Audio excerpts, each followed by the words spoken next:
Halo Opa dan Oma, apa kabar?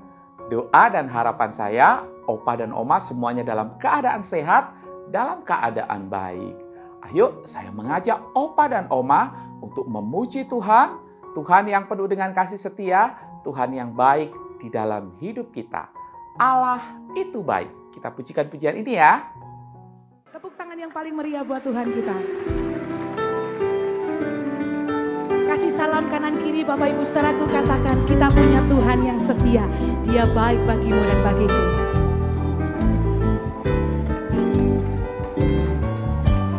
Allah itu baik, sungguh baik bagiku. Ditunjukkannya kasih setianya. Dia menyediakan yang ku perlukan, menyatakan kebaikan, menyatakan kebaikan, menyatakan kebaikannya padaku. Allah itu baik, Allah itu baik, sungguh baik bagiku. Ditunjukkannya kasih setianya. Dia menyediakan yang kau perlukan, menyatakan kebaikan, menyatakan kebaikan, menyatakan kebaikannya padaku. Kasih setianya tak pernah berubah, dulu, sekarang, dan selamanya. Ajaiblah kuasa dalam nama. Siapa nama Tuhan kita Bapak Ibu? Yesusku luar biasa. Oh Allah itu baik, sungguh baik bagiku. Ditunjukkannya kasih setianya. Dia menyediakan apa yang engkau perlukan, amen. Bahkan dia menyediakan dirinya bagi engkau dan saya, amen. Oh, menyatakan kebaikan, menyatakan kebaikan, menyatakan kebaikannya padaku. Siapa alami kebaikan Tuhan, katakan setianya berubah, dulu, sekarang, dan selamanya.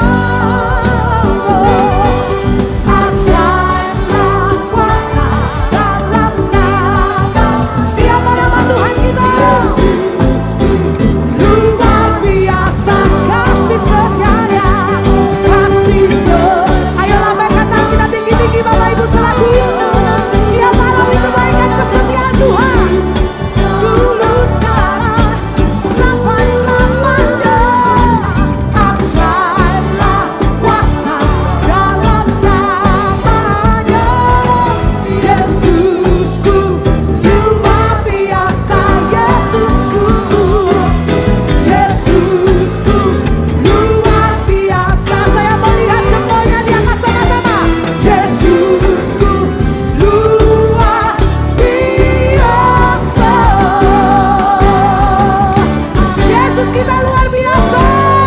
Berikan tepuk tangan yang paling meriah buat Tuhan, amin. Nah, sekarang waktunya nih kita sama-sama melemaskan akan otot-otot di tubuh kita sambil kita duduk saja, nggak apa-apa nih. Nah, kita akan sama-sama duduk sambil kita bersama-sama berolahraga.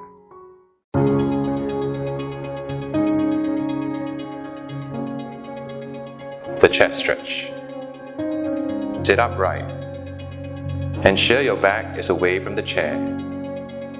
Relax your shoulders, pulling them back and down. Extend your arms out to the side, such that they are not too close to your body. Slowly and gently push your chest forward until you feel a stretch across your chest. Hold this position for 5 to 10 seconds and repeat the exercise 5 times. The upper body twist. Sit upright and place your feet flat on the floor.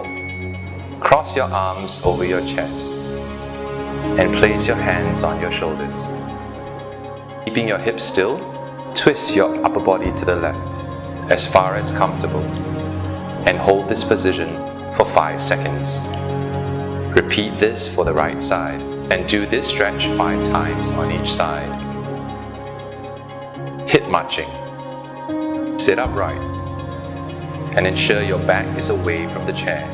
For better stability, grip onto the sides of the chair. Lift your leg upwards as far as you feel comfortable, keeping the knee in its bent position. Slowly place your foot down with control. Repeat the move with your right leg. And do 5 lifts with each leg. The next stretch. Sit upright and look straight ahead. With your right hand, hold down your left shoulder. In this position, tilt your head slowly to the right and hold the stretch for 5 seconds. Repeat this for the left side. Before stretching 3 times on each side. The ankle stretch. Sit upright and grip onto the sides of the chair.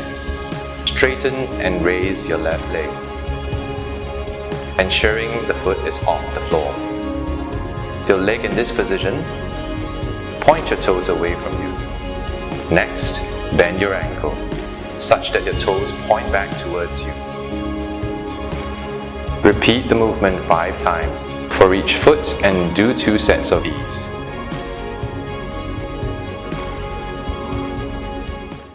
Nah, Opa dan Oma, renungan kita hari ini berjudul Perempuan Cerewet. Nah, Amsal kali ini punya pengalaman yang unik khususnya dalam relasi dengan kaum perempuan.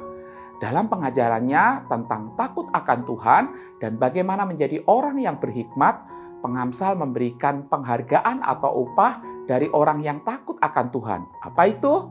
Umurnya diperpanjang. Amsal 9 ayat 10-11. Setelah itu, kemudian Amsal memberikan contoh yang sangat sederhana dari kehidupan yang takut akan Tuhan. Amsal mengatakan demikian, perempuan bebal cerewet sangat tidak berpengalaman, ia dan tidak tahu malu. Amsal 9 ayat yang ke-13. Tentu saja ayat ini kalau kita baca bisa membuat para perempuan atau para oma-oma bisa tersinggung dan sakit hati. Mengapa disebutkan perempuan bukan laki-laki? Apakah yang memang bebal dan cerewet itu hanya dari golongan perempuan saja? Oh, ternyata tidak demikian. Banyak laki-laki yang juga lebih bebal, lebih cerewet daripada perempuan. Bahkan ada perempuan yang bisa lebih tenang, bisa menguasai diri, dia sopan, pandai, bijak, dan penuh hikmat. Bahkan tidak sedikit ada perempuan yang dapat menolong dan mengatur kehidupan keluarganya dengan baik, yang membawa suaminya untuk mengenal Tuhan dan menjalani kehidupan dengan benar. Dengan demikian, ketika kita membaca ayat ini, bukan berarti laki-laki lebih baik dari perempuan. Bukan, karena mungkin dianggap perempuan lebih bebal atau cerewet. Tentu bukan dalam pengertian yang demikian. Amsal dalam pengalaman hidupnya menemukan bahwa ada memang perempuan yang bebal, yang juga sama bebalnya dengan laki-laki. Perempuan yang bebal masih ditambah dengan cerewet. Bebal berarti melakukan segala sesuatu menurut kehendaknya sendiri. Tidak peduli kalau ada orang yang mengingatkan. Orang yang bebal selalu merasa dirinya paling benar dan yang lain salah. Orang bebal biasanya keras kepala atau kepala batu. Sama sekali tidak mau menerima perkataan, anjuran, nasihat dari orang lain. Sedangkan orang yang cerewet adalah orang yang suka banyak bicara melampaui batas urusannya. Biasanya orang ini kepo dan suka ikut campur urusan orang lain. Ia menguasai semua pembicaraan yang ada dan mampu mengembangkan pekerjaan yang pembicaraan yang sederhana jadi tambah besar, tapi tidak ada maknanya. Ia seperti orang yang menguasai segala masalah, maha tahu, padahal dia tak tahu masalah yang sebenarnya. Ia bisa menjadi orang yang mempengaruhi atau terlibat dalam urusan yang sebenarnya bukan urusan dia. Apa saja ikut campur. Ia ikut campur bukan untuk menyelesaikan masalah, tapi justru nambahi masalah, membuat semuanya jadi runyam. Oleh sebab itu, pengamsal mengatakan bahwa orang yang demikian itu adalah orang yang tidak berpengalaman dan sebetulnya dia sedang mempermalukan dirinya sendiri. Tapi lain halnya dengan orang yang takut akan Tuhan. Orang yang takut akan Tuhan selalu memulai hidupnya dengan dia dapat mengontrol sikap di dalam hidupnya, kata-katanya, sikapnya, dan dia juga mampu berkata tepat dalam situasi yang tepat, memberikan kata-kata yang membangun, kata-kata yang benar, kata-kata yang penuh dengan kasih. Doa dan harapan saya, baik Opa dan Oma, adalah orang-orang yang didapati Tuhan menjadi orang yang berhikmat dan menjadi berkat. Amin. Mari kita berdoa. Kami mengucap syukur Tuhan karena sekali lagi kami diingatkan bahwa Tuhan menolong kami, Tuhan merindukan kami supaya kami menjadi orang tua yang berhikmat, yang menjadi berkat dengan siapapun kami berhubungan, di tempat manapun kami berada, kehidupan kami selalu menceritakan akan kasih kebaikan Tuhan. Terima kasih Tuhan, inilah doa kami berdoa di dalam nama Tuhan Yesus. Amin.